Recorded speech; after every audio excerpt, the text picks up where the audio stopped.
Hey guys, it's Football Friday here at the Live Cap, brought to you by Picks and Parlays. I'm your host, Allie Burns. Find me on Twitter at +moneyhoney. And my partner in crime, 2 days a week, Nick Parsons from the Insiders Room. How's it going? It's going How's great. it It's going going up in great, Allie. Canada, Nick? Yeah, it's on the west Excellent. coast of Canada here, it's just beautiful, but I think the weather is going to finally break. Although we're getting lots of the smoke coming up from the States up here, so it's still, the wildfires out in California, it's been horrible, and so that hasn't been too fun. Oh, the weather finally broke in Las Vegas too. We've been under triple digits for like a couple days now. It's pretty amazing when it's Wow. not 100+ degrees where you live. Right. So we have got a ton of games to cover today. First, Okay. I want to say hi to all of our commenters and viewers. Grab a pen and paper, guys, because you know how Football Friday rolls. We've got a ton of picks to get through, and we want to get you guys as many free picks as we can. And then tomorrow, we're starting a brand new show called Total Chaos. Total chaos. It's going to be crazy. It's going to be a lot of fun, though, isn't it? It really is. I'm really excited. There's another handicapper named Kurt Alexander. He's going to come on and we're going to go head to head. We're going to cover every single total on the NFL card and then the totals through the second round and the third round of the college football games. So it's head to head. We've got money on this, and you, Nick, are going to be our mediator. You're going to be the peacekeeper. Are you up That's for that? right. I'm going to set them up, and you guys can knock them out, and we'll keep track. And may the best man or lady win at the end. I'm really excited. For sure. I'm a little nervous, but I'm really excited. All right. Well, no. Hey, I think you're going to do well. Absolutely. Yeah. And I'm looking forward to meeting Kurt actually for the first time doing the show. So that's going to be a lot of fun. He's a great guy. We worked for Las Vegas's minor league baseball team together up in the press box doing stats. So we go way back. We've been talking about sports and, battling about our picks for over a year now. So it'll be fun to do it on camera where no one can say, oh, no, I never said that. So it'll be fun. Okay, so should we kick this thing off? Let's do it. So let's get into the college football first. We're going to review 3 college games, and if we have time, we'll review 3 NFL games. Cool. All right. So I wanted to start out with number 18, Oklahoma is going to be at Iowa State. Oklahoma is the 7-point favorite there. Totals at 62.5. Both of these teams have won one, lost one. Oklahoma's coming off a loss to Kansas State. That was a sick game. 38-35. They did not cover as a 27.5-point favorite. Iowa State coming off a close win to TCU. I cashed TCU by a half a point there. 37-34, they did not cover the 4 points. It went over 44. What do you think about this one, Nick? Where are we going here? I actually sort of liked Oklahoma. I sort of leaned to them last week. And so, I'm blown away there by that because that was a revenge game. That's the second straight year that Oklahoma has lost outright, straight up, as like basically a 28-point favorite. And so I definitely was not expecting that. They had a real meltdown in the second half, but especially that fourth quarter. But quarterback Spencer Rattler, he threw the 3 interceptions, so that obviously didn't help. No. But I'm not going to overreact to that one, although it was horrendous. Oklahoma last year, the same thing happened. They bounced back, and they went on a winning run after that. I'm going to look at the positives, and I think that Oklahoma will bounce back this week. Rattler, he did throw those 3 interceptions, but he also had 375 yards and 4 passing touchdowns. And that was the second straight game where he had 4 passing touchdowns. Okay. Yeah, and Drake Stoops, the son of former coach Bob Stoops, he was big. He caught 3 passes for 93 yards and a touchdown. Obviously, the Sooners look pretty poor defensively. They gave up 334 passing yards, and they didn't even record a single turnover. But on the other side of the field, Iowa State quarterback Brock Purdy, he had 211 yards passing and 1 touchdown. And Breece Hall, he had 3 rushing touchdowns in that win last weekend over the Horned Frogs. But that victory came at a bit of a cost, though, because 2 offensive linemen were lost. That's Trevor Downing and Robert Hudson. Right. And so the Iowa State defense, it was a bit of a mixed bag. It had 7 sacks, but it also allowed 400 yards passing. And so that's what I'm looking at here. I think that Rattler, I think he can exploit that. I think that the Sooners defense will bounce back after that just putrid fourth quarter. And I will finish off just by pointing out one thing about Iowa State, just a strong trend against them. They're 0-3-1 against the spread in their last 4 following a straight-up victory. And so, yeah, I'm on Oklahoma to bounce back. I think that's a reasonable number now. I'm going the other way. Okay. Going the other way. Let me preface this by saying I am not an Oklahoma Sooners fan. I'm from Texas. I don't do Sooners. Okay. But second of all, I think that Oklahoma's stats are really misleading because that first game, that 48-0 blowout against Southern Missouri, it makes them look like they score more than they do, and like statistics wise, and that their defense is a lot better than it actually is. I think the game against K-State said a lot. And as far as Iowa State goes, a lot of people preseason were saying Iowa State doesn't want to play, yada, yada, yada. But if you watch that TCU game, I mean, they were tough. They fought to the end. They won the game. And TCU is no joke of a team. I love a home dog. I'm a sucker for a home dog. So give me a touchdown with Iowa State. I'm going to rock with this. I did notice that a lot of the trends for the total were going to the under, but I kind of like this game to go over. I would agree with you. The 62.5 there. Yeah. Right. So Rye Cape is agreeing with you. He thinks that Oklahoma is a fraud. It just makes too many mistakes. And so Rye Cape is one of our loyal followers here. Every time that we go live, he's with us. And so and he doesn't always agree with us all the time, but he does agree with you definitely this time. Excellent. Thanks, Rye Cape. We need to have a drink sometime. Well, we'll have to keep track of that one. Definitely, let's keep track of the ones where we're opposite.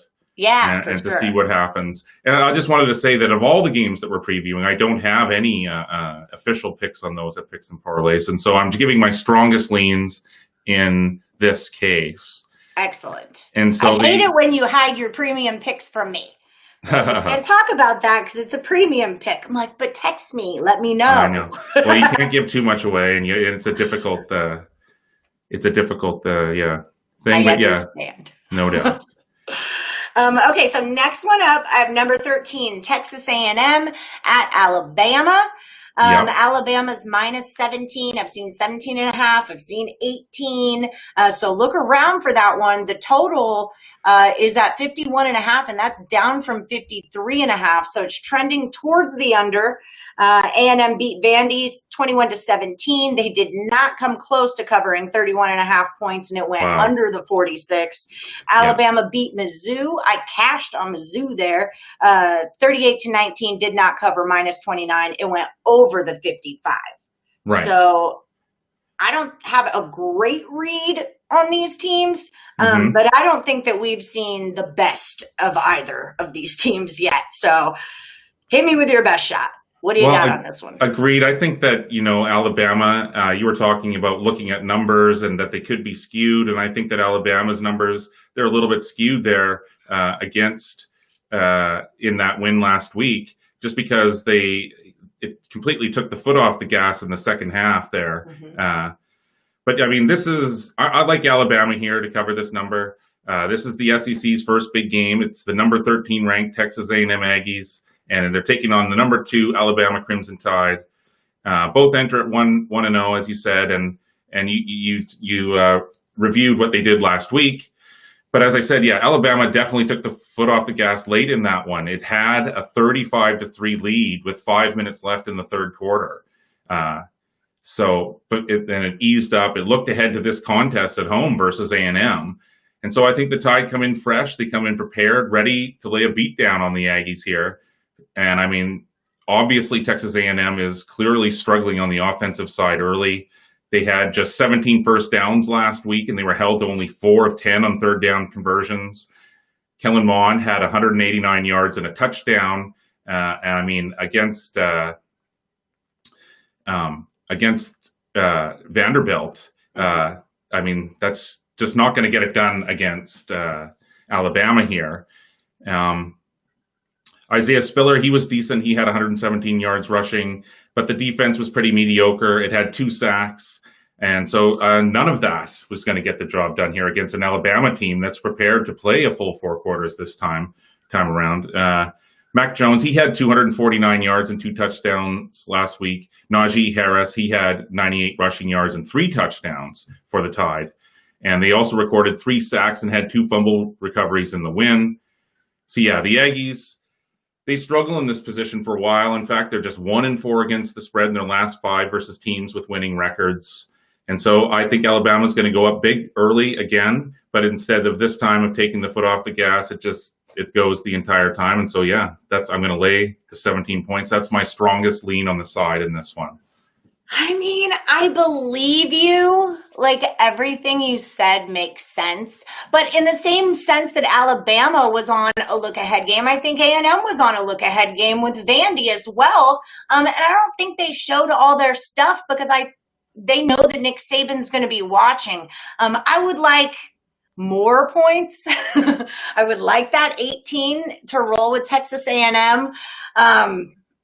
I don't think I can make a pick on this one. My Texas heritage, I want the points with Texas A&M, but I cannot advise our viewers that is the best play to make. So, full disclosure, full transparency here. What do you think about a total, though? I like this one to go under. I just don't like that it's already moved down 2 points. But, I mean, I kind of like it to go under. What do you think? I kind of like the under as well. I think that Texas A&M, I mean, just to correlate along with my play on Alabama, I think that Texas A&M facing this top-notch defense that is going to be out there to play the full 4 quarters, in my estimation, that this is going to go under as well. After Texas A&M's struggles there last week, I think that was their best, and that these teams aren't holding anything back. With the smaller and stranger schedule, that these players are trying their hardest. And so, I think, Alabama's defense is going to give the Aggies a lot of trouble this weekend. Well, listen to me, Aggies. If that was your best, there's a huge problem, okay? There's a huge freaking problem if that was your absolute best. And in that case, yes, definitely take Alabama. Okay, so I got an ACC matchup. Yeah. It's my favorite conference, but I'm a college basketball girl, really. So can you blame me? I've got Virginia at number 1, Clemson. Clemson is a huge favorite, like they always are. It's minus 28. The total is at 55. Virginia won at home against Duke, 38-20. They covered the -4. I was on Duke there because that's my team. Clemson beat Wake 37-13. They beat Citadel 49-0. I mean, Clemson is Clemson. You know, that's just what they do, man. It's what they do. Trevor Lawrence threw 9 passes in that game against the Citadel. That kind of cracks me up. He hit 8 of 9, but just to think that he only threw 9 passes is kind of funny. Like, what were you doing all game? Drinking Starbucks? I don't know. So yeah, give me but 3 of those 8 passes were touchdowns. So we'll give them that too, right? Absolutely. Yeah. I mean, last year Clemson smacked Virginia 62-17 as a 29-point favorite. And you broke down what they did last week. But I think that this time around that Virginia, the Cavaliers offer pretty good value, getting this many points. I mean, they have revenge on their minds.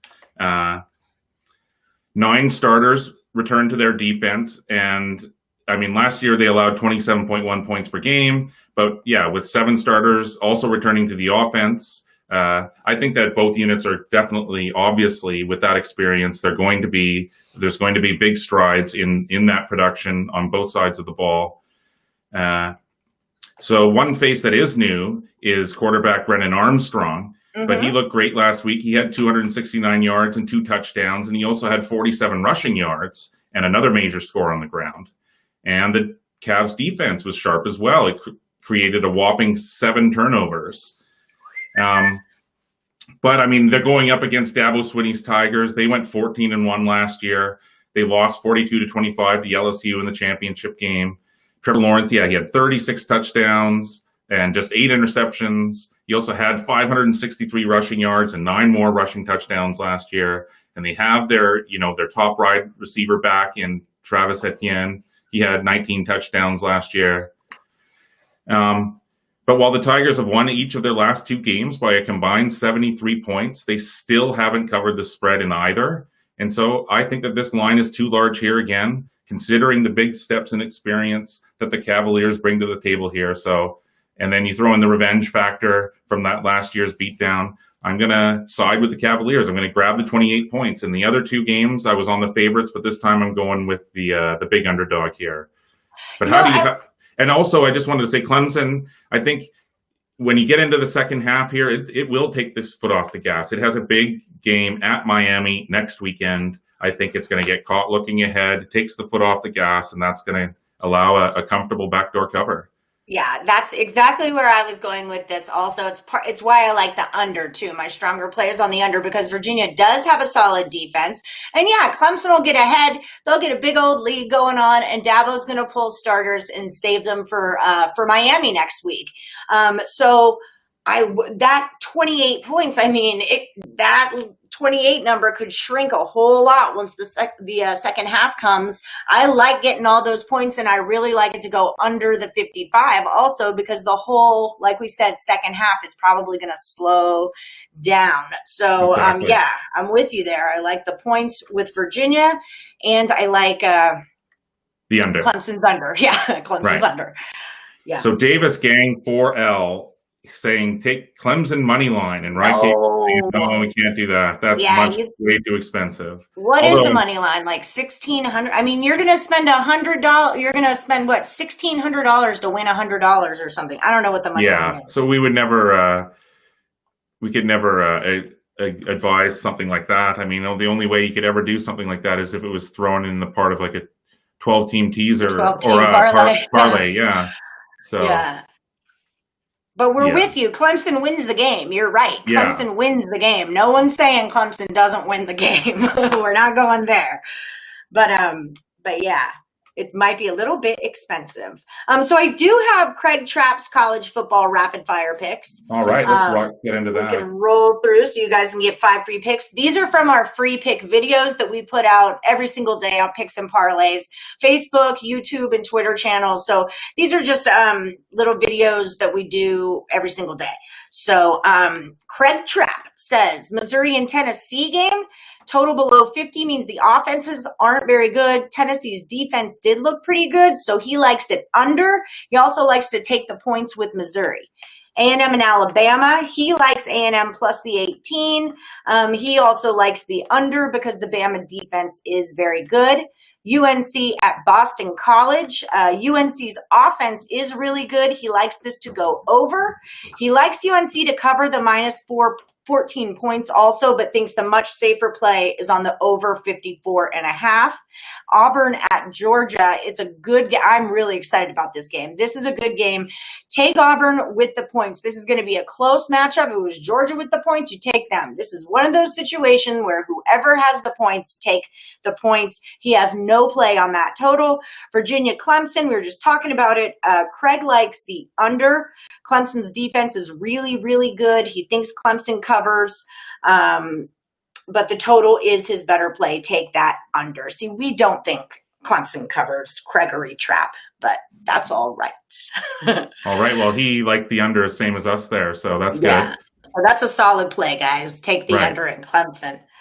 So Deslito Selfmade is saying UCF with the points over on YouTube. I like that. Yeah. No doubt. I wonder what Rycape thinks about that one. That total is insane, though. It's at 72. I mean, it started, I think, 68.5. Now it's up to 72.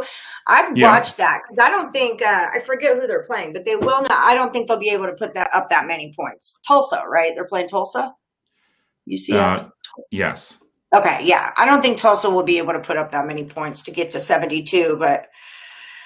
It's going to be a heck of a game if they can, right? Well, talking about really high totals, that sort of segues into the NFL because scoring is up across the NFL. This week, we're seeing some of the highest totals that we've seen all season long. Posted this now, and it's been, shaky defenses giving up lots of points. And You think the ball's juiced? You know how like 2 years ago, baseball just started like getting out of control because they juiced the ball? You think they juiced the football? It wouldn't make the same effect, right?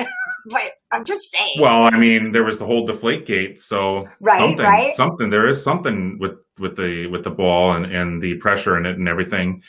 But no, I mean, the big thing going into this season, I believe that most people felt that it would be the offenses which were affected the most by the not having enough time to play. But I mean, we can't say until the end of the season, but it appears in the early going to me anyways that the reason why scoring is up is because these defenses didn't have any time to practice. Right. And and you can tell through conditioning too that time really affect their ability to like properly condition themselves, because that week too, like everybody went out, like does anyone even play for the 49ers anymore? Like everyone kind of got injured, and I think that was like a direct result from improper conditioning and not enough time. I mean, they're beasts, they're machines. They need to be well-oiled machines or they break, like my VW Bug just breaks all the time. Well, Rycape makes a good point here too. We're getting quite a bit of interaction here on YouTube, and he's saying less offensive penalties equals high scores. That's a great point, Ryan. Yeah. Mm-hmm. So there you go, and so that's a good point, and it's something to keep track of. But yeah, one game that I was looking at this weekend, one game that we're going to review. Green Bay, Atlanta. And so we have a question here about the Monday night game, Green Bay, Atlanta. Maybe we could touch on that right at the end, or even after this one, because we're getting close to the end of our show. But yeah, the one game that I have circled here was the Saints and Lions. I don't know if you have a strong opinion on this one at all. I really kind of do. I really feel like the Saints -4 is the way to go here. Breeze has his back against the wall right now. He's got to they haven't won since week 1. And it's not that they've played horribly or anything like that. They've just not been able to get the win. And now they're at home. He's got to, and they're no strangers to being under pressure or in to having the weight of the world on their shoulders. So I don't think this is anything they can't do. I think -4 is a decent number. I'm not overly impressed with Matt Stafford and the Lions. I never really am, to tell you the truth. But yeah, I think Breeze is in a position where he's got to make this happen. And I also like the game to go over. Right. Yeah, both of these teams are 1 and 2. They've got to get momentum going. So I think it's going to go over, Right. The Lions, they won outright 26-23 in Arizona last week. I actually gave out a play on Detroit in that one. Yeah. But previous to that, Detroit had squandered 2 double-digit leads over its first 2 games. But yeah, it played solid defensively down the stretch. It avoided the 0-3 hole. But it got the better of Arizona last week. I'm with you. I love the Saints here as well. Drew Brees so far. Despite the 1-2 record, he's been great so far. He has 6 touchdowns, just 1 interception. And I think it's an interesting stat here to point out. The Saints, they're ranked 27th in points allowed at 31.3. And so I'm talking about these horrible defenses, and scoring is up. But the defense is actually ranked 10th overall, conceding only 352 yards per game. And so that's a large, just sort of lopsided discrepancy that I think, will sort of naturally sort of correct itself. Right. And as you mentioned, Lions quarterback Matt Stafford, he's been decent. He has 6 touchdowns and only 2 interceptions. But a big concern for him is his offensive line, which has already conceded 9 sacks so far. Obviously, you said neither team wants to fall to 1-3, but expectations are clearly a lot bigger for New Orleans. For all intents and purposes, this is a must-win game early on in the season for New Orleans. If they lose this, they're essentially out of the race almost, barring a miracle. And so, I think that they're going to lay it all on the line. And, hey, they get to play in a dome. And so I think that, Breeze is going to feel right at home in this one. Yeah, totally agree. He's got to do it, and I think I don't think anybody questions him. I did not think that the Saints were going to cover last week against Green Bay. Aaron Rodgers and that offense is on fire right now. I was all over Green Bay there. And it was no disrespect to Breeze and the Saints. It was just what the situation was at the time. But now I feel exactly that way about the Saints, that the Lions just aren't going to have a chance. The motivation lies with the Saints. I feel like the Lions are kind of playing on house money anyway, you know. Yeah. Not a lot of super high expectations out of them anyway. Noodle arm breeze, says Elliot. Noodle arm breeze. Well, we'll see. We'll see about that. And so they wanted us to touch on the Falcons and Packers game. So you just touched a little bit on the Packers there. But yeah, the Falcons' 3 losses have come by a combined 12 points this year. Yeah. So they're off a 30-26 home loss to the Bears. The Falcons had 2, back-to-back times where they've had a huge lead, and they also give it up to the Cowboys the week before. So the Atlanta is allowing an average of 36 points per game, 362 passing yards, and 113 rushing yards. They have 6 sacks and 2 interceptions this season, and now they face the red-hot Green Bay Packers, who are off the 37-30 road win over the Saints. Aaron Rodgers, he already has 9 touchdowns with 0 interceptions. I would point out that it's Russell Wilson who has 14 touchdowns so far and just 1 interception. Yeah. So anyways, I mean, the Green Bay, Aaron Rodgers looks like a man possessed right now. He's getting, but yeah, the Green Bay is, averaging 28 points. And, so what do you feel about this one, Ellie? I'm seeing the overs. Packers are 5-0 to the over in the last 5 games overall, 4-0 to the over in the last 4 games following a straight up win, 5-0 in the Packers' last 5 versus the NFC. So, and then the Falcons are 4-0 in the last 4 games overall, 6-0 in the last 6 versus NFC. So it's just over is what everything says. Right. And it being a Green Bay game, I do like those to go over. And the total there is what? I lost it. It's 56.5. It actually came down 2 from the 58. So, and Green Bay opened at -5. Now they're -7. So players definitely like Green Bay and definitely like that game to go under. I definitely like Green Bay, but I like it to go over. Nice. And so Des Lito, self-made, he agrees with you. He likes it going over. So that was a quick overview there of that Monday night game. And so Des Lito, there you go. I think we're both leaning to the over on that one. Yeah, I like it. And so we want to remind all of you guys tomorrow to please tune in at 1:00 Eastern time on these exact same channels for Total Chaos, where Allie and Kurt Alexander, sorry. No, You 2 guys are going head to head. We're going to be teeing up every single NFL game on the board, and Allie and Kurt will be giving their totals, whether they like the over, the under. They're going to have a wager on this each week. And we'll keep records. And we'll keep a track. There will be records. So next week, on the next Saturday when we come back, you'll know who won that round. But I think it's cool, too, that you can see where we agree. So maybe that'll help push your, on the games that we agree on. Maybe that helps you win a little bit of money. It sounds like a lot of fun. I totally can't wait. Elliot the fifth here just says, just going to keep betting Packer games over from here on out. I don't think it's a bad move. I don't think it's the worst move. Oh, I do have 5 free NFL picks from the NFL Rapid Fire. If you want to go through them real quick. Let's do that. Just to give you guys some extra bonus footage from Craig Trapp at Picks and Parlays. Colts at Bears. Take the Bears +2.5. He thinks they moved to 4-0 here, so maybe sprinkle the money line, but he likes them with the points. I know Chelsea Messenger was with the Colts -2.5, but these are Craig Trapp's picks. Seahawks at Dolphins, take the over. The Seahawks defense is way behind, and take the Dolphins +6.5. That's his stronger play, is the Dolphins with the points. Chargers at Buccaneers.